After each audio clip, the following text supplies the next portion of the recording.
Witamy wszystkich bardzo serdecznie. Piotr Maszkowski. Witamy. Igor Murawski. A od czego tym razem zaczynamy? Ja mam taką w zasadzie rzecz, którą chciałbym, żeby wybrzmiała, ale to jest bardzo szybka informacja, więc to nie jest taka bardzo istotna. Mapy. Ja bardzo lubiłem mapy. O. Nie wiem jak ty, ale jak Map byłem... nigdy dość. Nigdy dość, prawda? jest. Ja miałem taką w ogóle jakby manię troszeczkę już jako dziecko, bo wszelakie mapy zbierałem i wiesz, w moim czasie, kiedy ja dorastałem, atlasy historyczne, trudna sprawa w ogóle do zdobycia. A ja jeszcze je niszczyłem, bo ja dodatkowo tam, wiesz, ołówkiem sobie robiłem własne granice, jakieś państwa przesuwałem, najczęściej Zakon Krzyżacki atakowałem i tak dalej, i tak Zwłaszcza, dalej. że niektóre były fantastycznie ilustrowane. Właśnie, a zmieniałem w ogóle ich jakby też, wiesz, założenie, tak, ich autorów. I dlatego ta informacja mi się bardzo spodobała, bo to polscy naukowcy, polscy badacze, etnolodzy wymyślili mapę, która jest tak naprawdę mapą folkloru Pomorza i Mecklenburgii. Nie brzmi to, wiesz, bardzo ekscytująco. Choć historycznie, absolutnie. Ale zapewniam Państwa, umieścimy link do tej mapy w pełnej rozdzielczości. I to jest naprawdę wyjątkowo ciekawa sprawa, dlatego że badacze zajęli się legendami i folklorem w zasadzie północnej Polski i części północnych Niemiec, tam gdzie są, wiesz, XIX-wieczne różnego rodzaju opowieści o duchach, o wilkołakach, o wampirach i tak dalej, i tak dalej. No fantastyczna sprawa. Super inicjatywa. Mapa w skali 1 do 720 tysięcy. I jest bardzo dużo. Ja tutaj przeczytam, żeby było jasne, o co chodziło, bo to jest etnolog, pan dr Robert Piotrowski z Zespołu Interdyscyplinarnych Badań nad Antropocenem Instytutu Geografii i Przestrzennego Zagospodarowania Polskiej Akademii Nauk. Brzmi zacnie. Tak. Interesowały nas głównie lokalne opowieści o zdarzeniach niesamowitych powiązane z konkretnym miejscem. Na przykład podania wierzeniowe, w których wyobrażano sobie, że na tej konkretnej górze spotykają się czarownice, ten głaz został kiedyś rzucony przez olbrzyma, groble na jeziorze zbudował diabeł, albo na tym bagnie pojawiały się błędne ogniki. Połączenie kontekstu przyrodniczego i wierzeniowego pozwoliło odtworzyć sposób wartościowania krajobrazu wśród mieszkańców badanych regionów. I powiem Ci, że mapa jest absolutnie fantastyczna, bo ona nawiązuje tak, wiesz, ikonograficznie do takich renesansowych map, kiedy jeszcze ludzie nie byli pewni, prawda, co jest na tej drugiej półkuli, co jest w niektórych tam częściach globu, i rysowali fantastyczne rzeczy. To, co im przyszło do głowy, już psiogłowców i tak dalej, i tak dalej.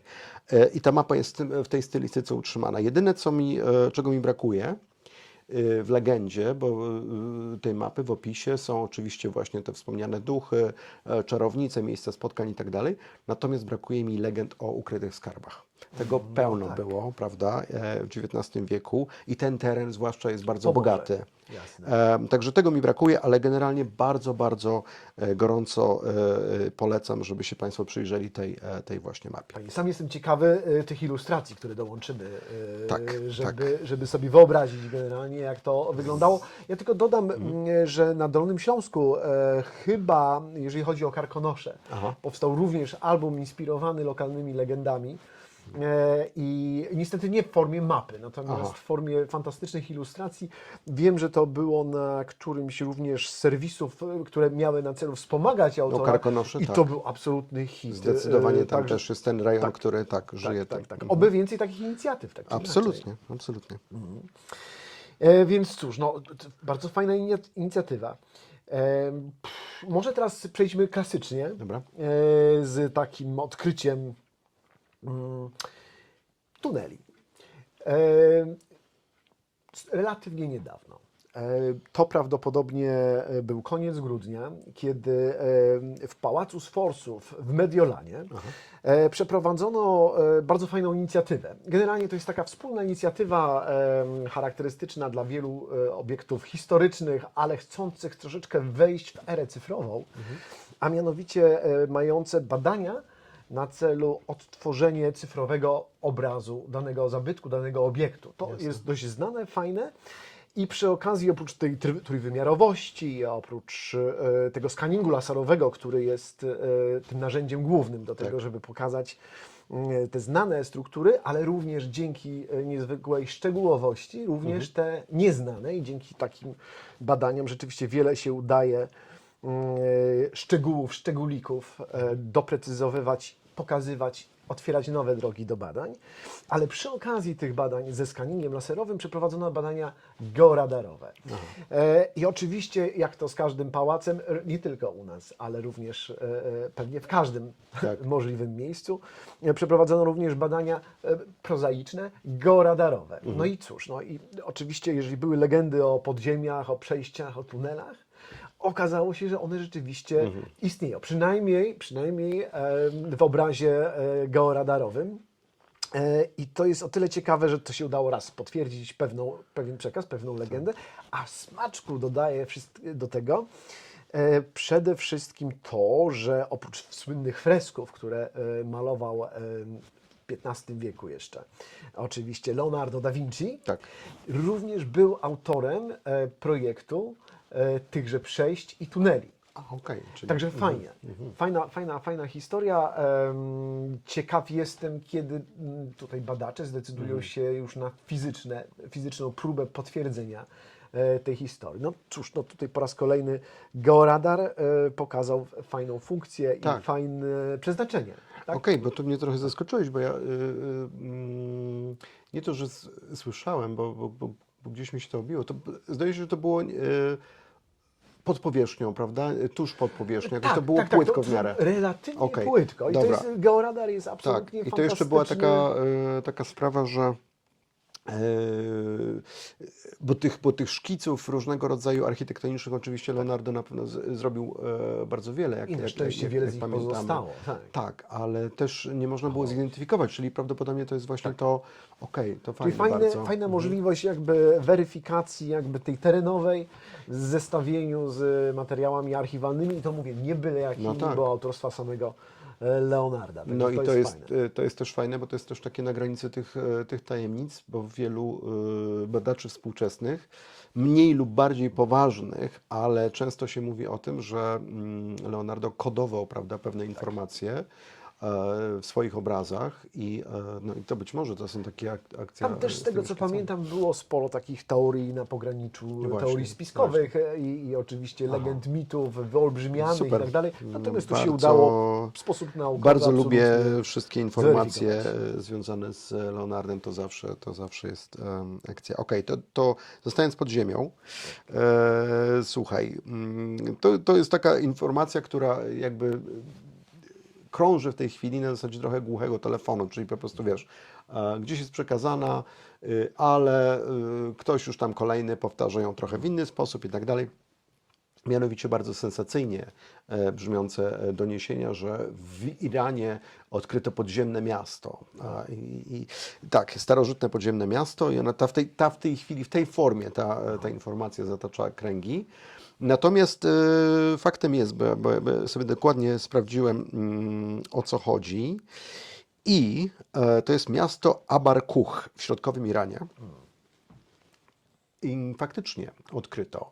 Z tym, że to są podziemne akwedukty, tak? To było kiedyś, datują to na X-XI wiek, spora powierzchnia, bo ponad 60 hektarów, wykutych w skałach akweduktów podziemnych oczywiście i bardzo, bardzo taka konkretna praca, która wtedy oczywiście zasilała to miasto w wodę.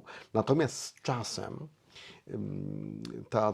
te tereny były mniej lub bardziej opuszczone, były konflikty i tak dalej, więc ta woda się skończyło się w ogóle zastosowanie oryginalne tego jako akweduktów. Mieszkańcy najprawdopodobniej zaczęli tego używać najpierw w celach rekreacyjnych, no bo jest to teren pustynny, jest to teren suchy, gorący, a w takich podziemiach jest, przyjemniej i chłodniej. Też pewnie jako chłodni, a z czasem być może nawet jakichś takich miejsc, które służyły zwyczajnie za schronienie, tak? Bo możesz się schronić w takich tunelach, więc poszerzano je, dobudowywano komnaty, więc okej, no nie jest to podziemne miasto, ale jest to bardzo, bardzo ciekawe odkrycie. No i w tej chwili po prostu będą badali to dokładniej. I to, co mówisz, mnie tak od razu mi się kojarzy z innymi legendami podziemnych miast, już tutaj już w ogóle sprowadzając jakby tę historię na nasz grunt tutaj, Polski. No to przecież choćby najsłynniejsza chyba z podziemnych miast, historia podziemnego Wrocławia, ona tak naprawdę też ma jakby swoje źródło w podziemnych akweduktach, tak? Czyli w całym podziemnym systemie wodno-kanalizacyjnym, systemie burzowym, które przecież zainspirowało w 1945 roku tych pierwszych naszych przybyszy z Lwowa, którzy zaczęli uruchamiać z powrotem wodociągi w tym morzu ruin. Schodzili pod ziemię, a tam rzeczywiście wycegłowane, fantastyczne struktury podziemne, potężne. One rzeczywiście mogły inspirować do tego. Narosło w legendy, prawda? Oczywiście. Obrosło legendami. Oczywiście. Ja pamiętam właśnie na początku lat 90. z Wojtkiem Stojakiem takie jeszcze w kaloszach brodzenie po niektórych tych częściach, zwłaszcza w rejonie dworca i tak dalej. Tak. Te kanały burzowe to, że Ale to robi wrażenie. A jest w tej chwili, jak to wygląda? Czy to jest udostępnione do zwiedzania we do Wrocławiu? zwiedzania nie, natomiast ja rzeczywiście miałem przyjemność tutaj z kolegami nieraz wchodzić do kanałów burzowych, no za specjalnym pozwoleniem oczywiście tutaj instytucji naszych, wodociągów.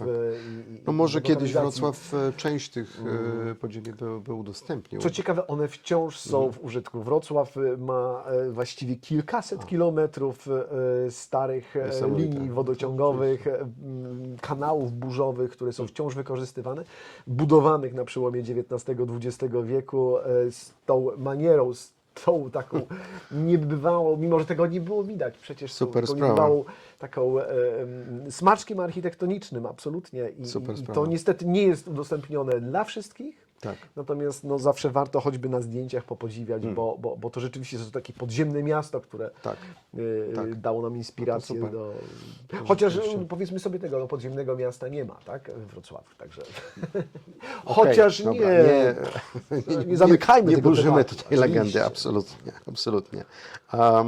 Dobrze. Wiesz co, niedawna sprawa, my to poruszaliśmy oczywiście, ale warto nawiązać, bo też nowy wątek się pojawia. Kradzież słynna w Holandii w tej chwili, ta po prostu katastrofalna wręcz, tak? Nie Kradzież ukrywam, dla że coś Rumunii, słyszałem. dla rządu Rumunii. Tak zwany przede wszystkim ta gwiazda tej wystawy muzealnej hełm getodacki, hełm Kotofenesti z Kotofenesti. Zupełnie też niesamowite, przypadkowe odkrycie, bo jak ja się wgryzłem w tą historię, no to też typowo taka, wiesz, takie odkrycie skarbu, no bo ten hełm jest absolutnym skarbem, tak? To jest jednostkowa sprawa, datowany na około 400 lat przed naszą erą, wykonany ze złota, no to musiał być wybitny władca, ktoś absolutnie kluczowy dla tamtej społeczności i ten hełm został w ogóle odkryty przez dwóch chłopców bawiących się gdzieś tam, wiesz, w Rumunii i którzy po deszczu, najprawdopodobniej pod korzeniem drzewa i ten hełm został dobyty, zanim oni go oddali rodzicom, to się sporo bawili Kiedy to tym było? Mniej hełmem. więcej? To jest 1928. Ło, to jest kawał czasu. Tak. I rodzice też w ogóle, wiesz, go gdzieś tam schowali, no bo to też nie wiadomo, co z tym zrobić. Ale na szczęście w końcu władze rumuńskie ten hełm pozyskały. No i to była absolutna perła w ogóle rumuńskiej kolekcji. Coś takiego, jak wiesz, jak nasze regalia koronne, których nie ma, których może za chwilę coś tam brakuje. powiemy. Tak. Natomiast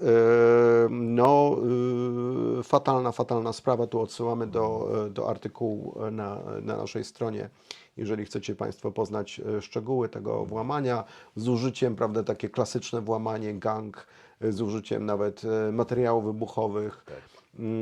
No i w tej chwili rząd Rumunii jest bardzo, bardzo, bardzo zdenerwowany. Tak, bo tu I, absolutnie spektakularne i okoliczności zestresowany. tego Tak, rabunku tak, są tak. jak filmowe.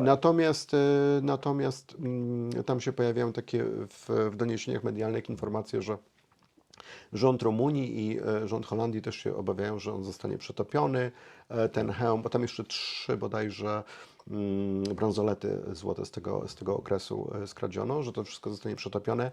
Moim zdaniem to nie jest prawdopodobne, dlatego że tutaj widać, że to było raczej takie włamanie na zamówienie.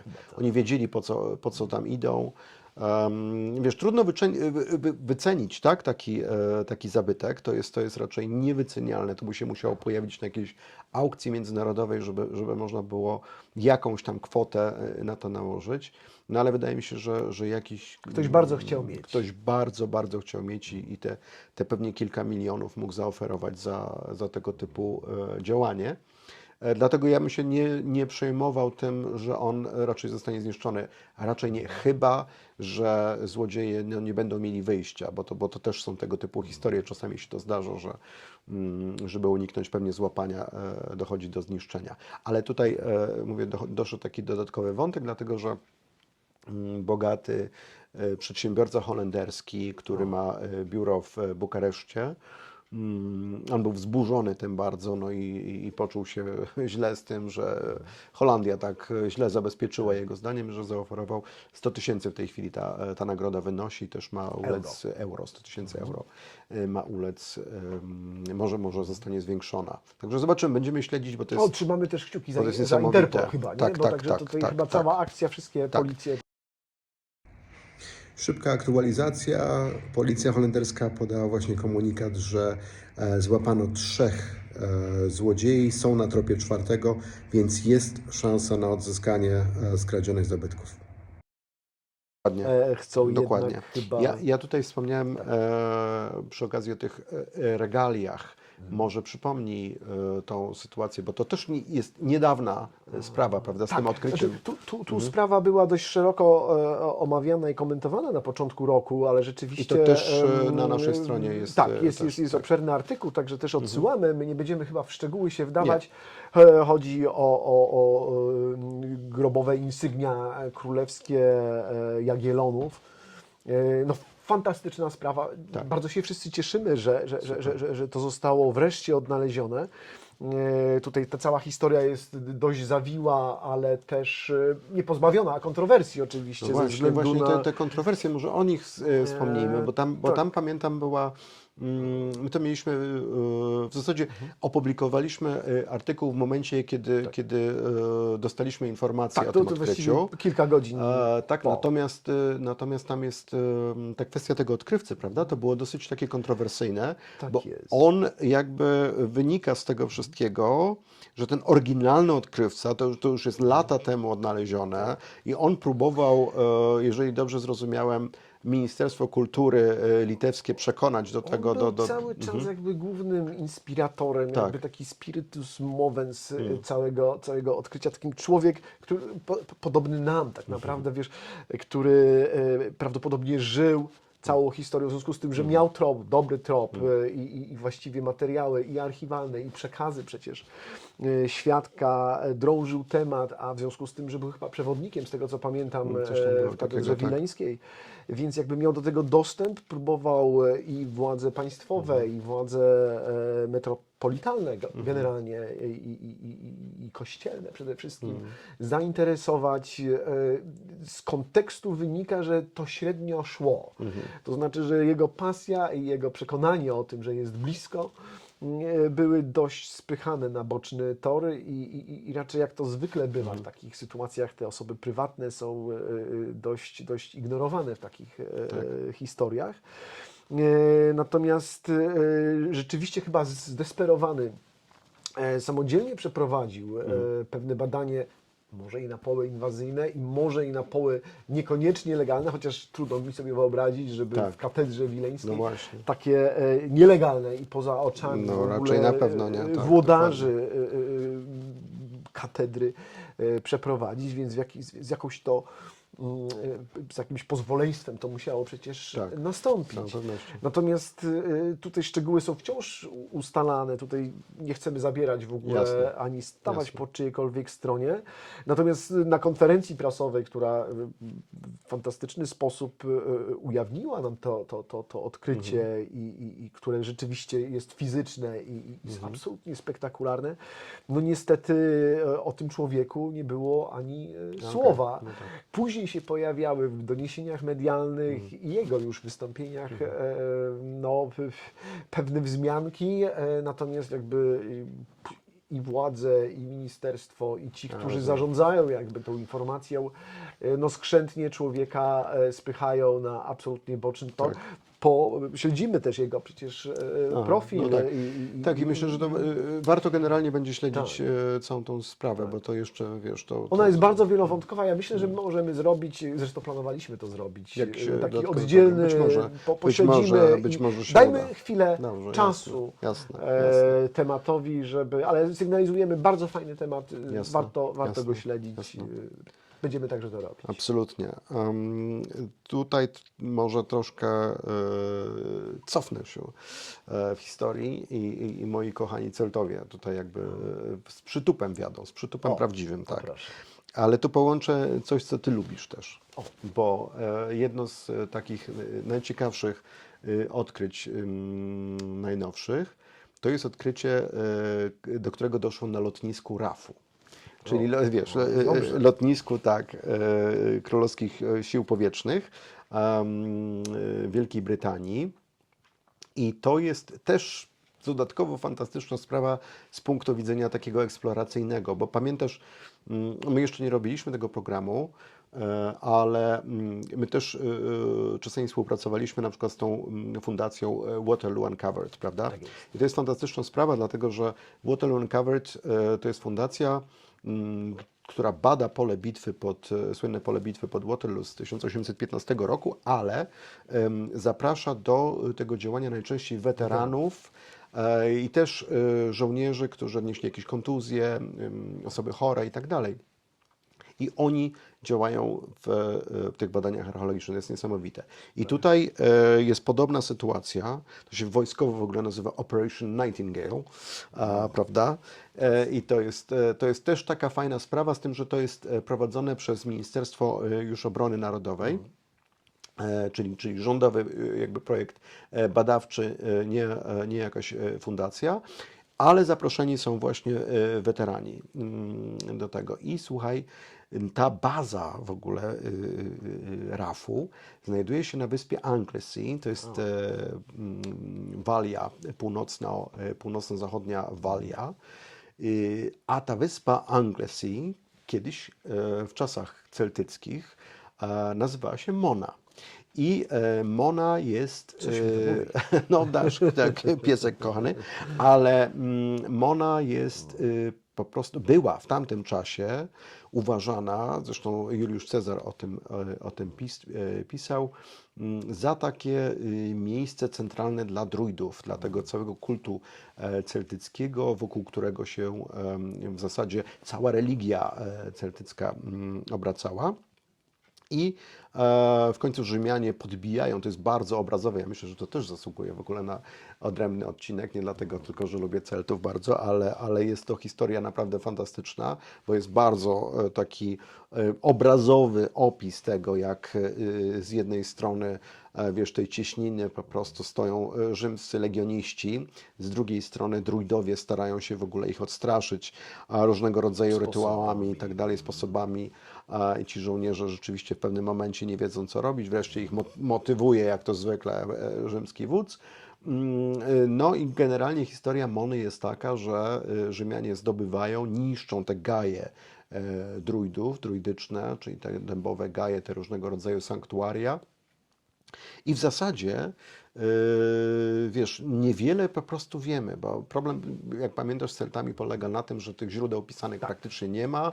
My to znamy z rzymskich jakby opowieści, a to jest troszeczkę tak, jak kiedyś rozmawialiśmy jakby o Powstaniu Warszawskim, pisali Niemcy, gdyby im się udało wygrać II wojnę światową, prawda?